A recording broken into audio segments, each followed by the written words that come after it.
একসময় তারা ছিলেন ফুটবল বিশ্বের দুই মেরুতে। একজনের নাম লিওনেল মেসি, অন্যজন ক্রিশ্চিয়ানো রোনালদো। মাঠে, রেকর্ডে, ট্রফিতে প্রতিটি পদক্ষেপে চলেছে শ্রেষ্ঠত্বের লড়াই। কিন্তু সময় সময় সব প্রতিদ্বন্দ্বিতাকে একদিন অন্য রূপ দেয়। আজ মেসি বয়স ৩৯ ছুঁই ছুঁই, রোনালদোও পেরিয়েছেন ৪১। যৌবনের সেই আগুন হয়তো কিছুটা নিভেছে, কিন্তু ইতিহাস লেখার ক্ষমতা এখনো অটুট।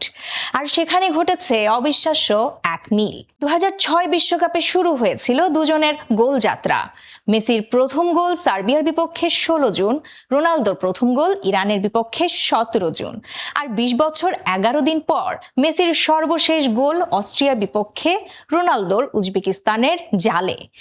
দুজনের শেষের দুটি গোল ছিল এক অবিনশ্বর আত্মবিশ্বাসের ছোঁয়া।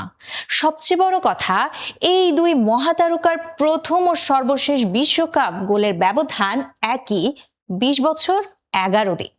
এ যেন প্রতিদ্বন্দ্বিতার নয়, নিয়তির গল্প। তবে বিষয় এখানেই শেষ নয়। বিশ্বকাপে নিজেদের দেশের হয়ে সর্বকনিষ্ঠ ও সবচেয়ে বেশি বয়সে গোল করার বিরল কীর্তি এখন মাত্র ৩ জনের। ডেনমার্ক কিংবদন্তি মাইকেল লাউড্রপের পাশে জায়গা করে নিয়েছেন মেসি ও রোনালদো।